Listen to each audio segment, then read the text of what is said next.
Selamat datang di channel Ye Chen Ping Mania. Terima kasih pada Tuan Rahim Awang yang sudah berlangganan di channel Ye Chen Ping Mania. Semoga dilancarkan rezekinya dan diberikan umur panjang yang penuh keberkahan. Terima kasih kepada semuanya yang sudah like dan subscribe. Semoga selalu diberikan kesehatan dan kesuksesan. Penguasa Istana Naga Langit bab 4446 sampai bab 4448. Ayo masuk. Thunder Beast juga menyatakan bahwa dia ingin masuk. Jadi Chen Ping akhirnya membawa serta banyak orang.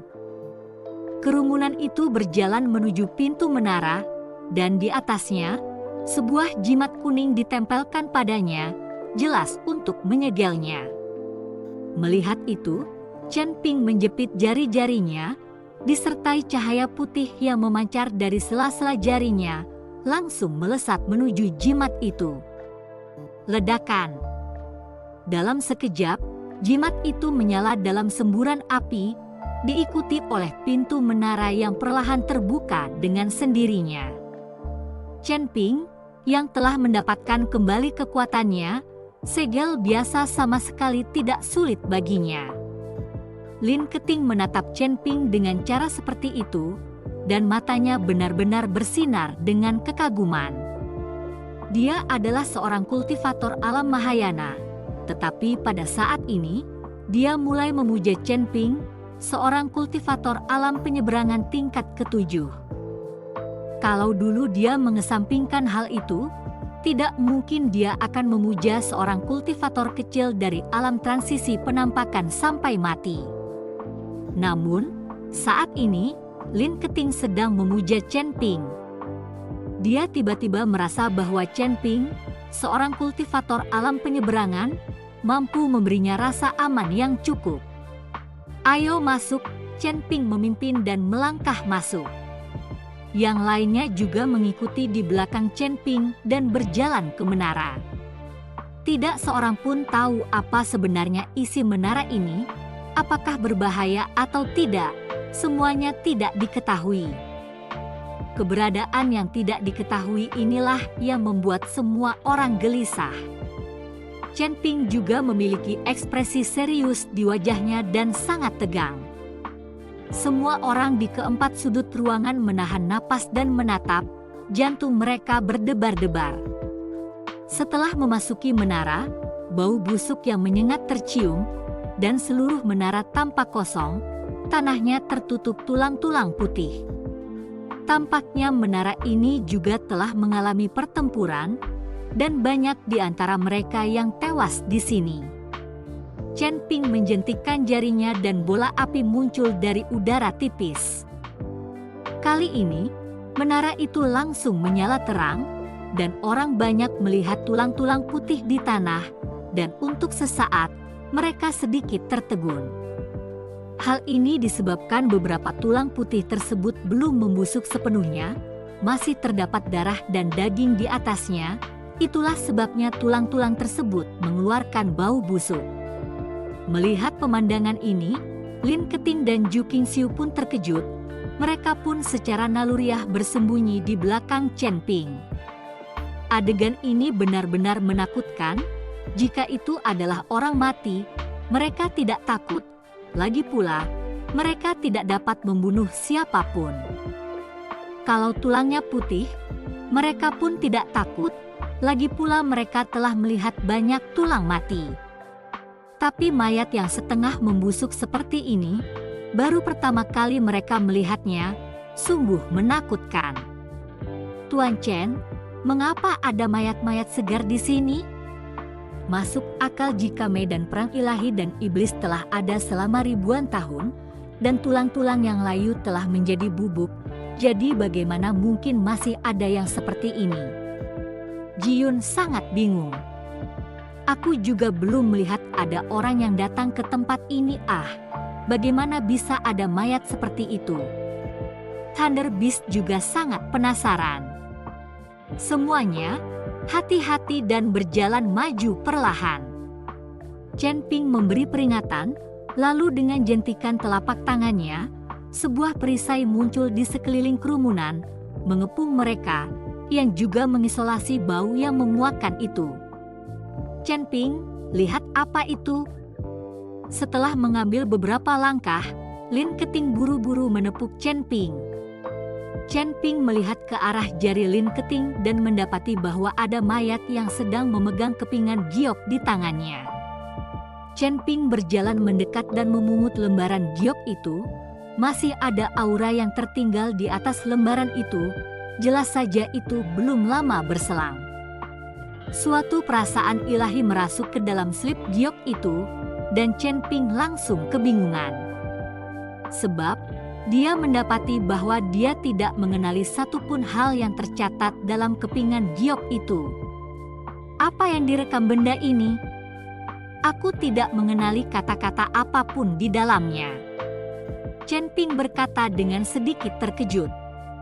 Rekan Taois, izinkan saya melihatnya, binatang petir itu berkata ke arah Chen Ping.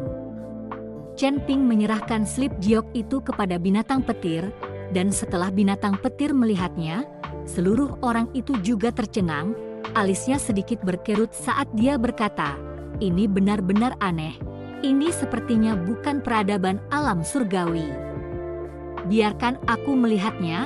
Mendengar ini, Lin Keting langsung tertarik dan juga mengambil slip giok itu. Terima kasih masih menyimak channel Ye Chen Ping Mania. Lin Keting juga langsung tercengang setelah membacanya, lalu berkata dengan yakin, jangan khawatir, slip giok ini sama sekali bukan sesuatu dari alam surgawi. Jika bukan dari alam surgawi, mungkinkah itu dari alam lainnya? Bagaimanapun, ini adalah medan perang ilahi dan iblis, dan banyak orang datang dari alam surgawi.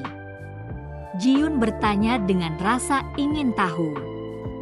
Lin Keting tidak menjawab, lagi pula, dia juga tidak tahu apa saja hal-hal dari alam surgawi itu. Giok-giok ini sama sekali bukan sesuatu dari alam surgawi. Kata Chen Ping. Jika itu adalah sesuatu dari alam surgawi, Chen Ping pasti bisa merasakannya. Saat ini, meskipun Chen Ping hanya berada di alam transisi, dia telah bersentuhan dengan banyak harta karun dan orang-orang alam surgawi. Aneh sekali. Kalau bukan dari alam surgawi atau selain alam surgawi, mungkinkah ada dunia lain? Jiyun bertanya. Jiyun hanya tahu tentang alam surgawi dan kemudian naik ke alam surgawi. Sedangkan untuk apakah ada dunia lain, dia tidak tahu. Dia bahkan tidak tahu tentang alam sekuler. Kalau saja Jiyun tahu bahwa Chen Ping berasal dari alam sekuler dan memulai karirnya sebagai manusia biasa, dia pasti sudah terkejut sejak lama. Selain alam surgawi, ada banyak dunia lain di luar sana, dan bahkan alam surgawi bukanlah seperti yang Anda bayangkan. Alam surgawi memiliki 36 surga, yang masing-masing adalah dunia. Chen Ping mengatakan apa yang dia ketahui setelah Jiyun. Mendengar Chen Ping mengatakan ini, beberapa orang memandang Chen Ping dengan terkejut. Chen Ping, kamu hanya seorang kultivator alam pengangkutan. Bagaimana kamu tahu begitu banyak? Dan bagaimana kamu tahu tentang 36 surga di alam surgawi? Lin Keting bertanya dengan tidak percaya. Kamu tidak perlu peduli. Aku tahu lebih dari apa yang bisa kamu bayangkan. Selesai bicara, Chen Ping mengambil kepingan giok itu dari tangan Lin Keting. Dia ingin menunjukkan kepada Raja Iblis Awan Merah kalau dia tahu dari mana kepingan giok itu berasal. Setelah mengambil slip giok, Chen Ping segera memasuki lautan kesadarannya dan menemukan Raja Iblis Awan Merah. Namun sebelum Chen Ping sempat berbicara, Raja Iblis Awan Merah sudah berbicara. Ini adalah lempengan giok dari alam Bibo, dan di atasnya juga tertulis catatan tentang alam Bibo. Aku pernah ke alam Bibo sebelumnya, lalu apakah kamu tahu apa yang tertulis di atas lempengan giok ini? apakah itu metode Gong? Dan dunia macam apakah alam Beibo itu? Apakah sama dengan alam surgawi? Chen Ping bertanya dengan rasa ingin tahu. Itu bukan metode Gong, itu hanya rekaman. Mayat-mayat segar ini semuanya dari alam Beibo. Alam Beibo tidak memiliki sumber daya dan lingkungan yang sebaik alam surgawi. Alam Beibo tidak memiliki daratan, semuanya lautan. Itulah sebabnya orang-orang di alam Beibo selalu ingin menghancurkan kehampaan dan mencari tempat di mana mereka bisa tinggal. Kata Raja Iblis Awan Merah. Mungkinkah orang-orang dari alam Beibo yang muncul di sini menerobos kehampaan dan datang ke sini secara tidak sengaja? Menatap tanah yang penuh mayat, Chen Ping bertanya. Orang-orang di alam Beibo tidak memiliki kemampuan untuk menghancurkan kehampaan. Jelas bahwa seseorang dengan sengaja menghancurkan kehampaan untuk memungkinkan orang-orang di alam Beibo datang ke sini. Catatan pada kepingan giok ini juga seperti ini, sebuah lubang hitam di kehampaan tiba-tiba muncul di alam Beibo. Beberapa orang memasuki lubang hitam tersebut dan menghilang. Orang-orang ini juga mencoba masuk, dan sebagai hasilnya, mereka muncul di sini. Penjelasan dari Raja Iblis Awan Merah. Ketika Chen Ping mendengar ini, dia langsung mengerti dan berkata dengan nada khawatir, mungkinkah orang yang ditekan di dalam menara ini dengan sengaja menghancurkan kekosongan alam Beibo dan membawa orang-orang alam Beibo ke sini, lalu membunuh mereka? Kali ini, Raja Iblis Awan Merah tidak berbicara, tetapi mengangguk. Kepala Chen Ping agak pusing kali ini, karena tertekan dalam menara, tetapi dia masih bisa merobek kekosongan dan memikat orang-orang dari dunia dimensi lain. Seberapa hebatkah orang ini? Mengapa dia melakukan ini? Hanya untuk membunuh orang. Chen Ping tidak dapat memahaminya. Para kultivator dari alam Beibo ini, mereka seharusnya tidak terlalu kuat. Apa gunanya memikat mereka ke sini? Terima kasih masih menyimak channel Ye Chen Ping Mania. Hanya untuk kesenangan membunuh? Tidak bisakah kau lihat bahwa ini adalah seseorang yang akan menggunakan aura yang terpancar dari mayat itu saat membusuk untuk memulihkan diri mereka sendiri? Ini disebut ki mayat, dan ki mayat juga dapat digunakan untuk kultivasi. Raja Iblis Awan Merah menjelaskan kepada Chen Ping. Kulit kepala Chen Ping mati rasa dan bulu kuduknya merinding saat ini. Tujuannya adalah untuk menggunakan ki mayat untuk berkultivasi, lalu memikat orang untuk membunuh mereka dan membiarkan mayat membusuk perlahan.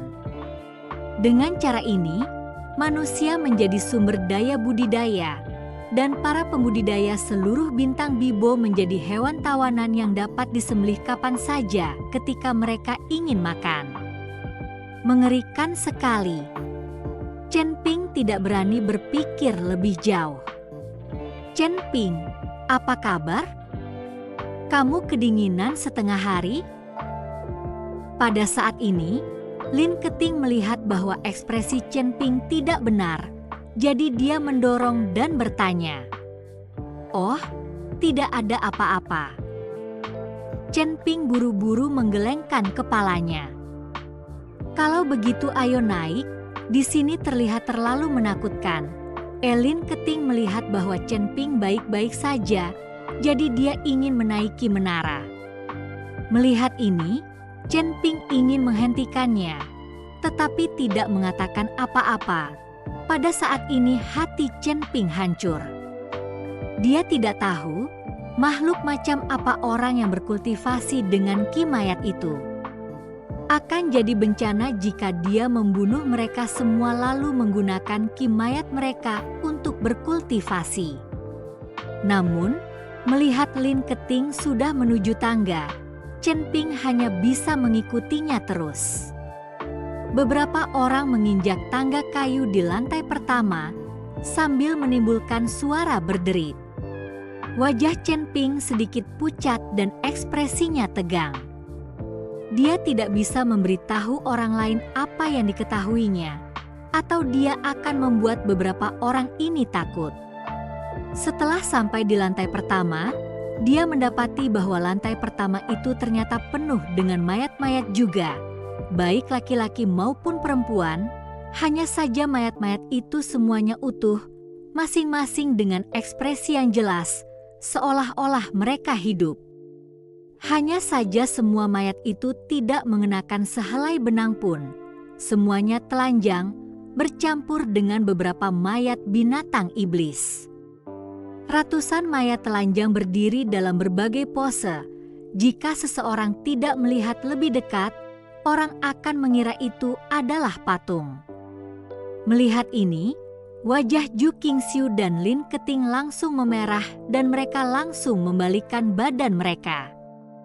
Terlalu memalukan. Apa ini?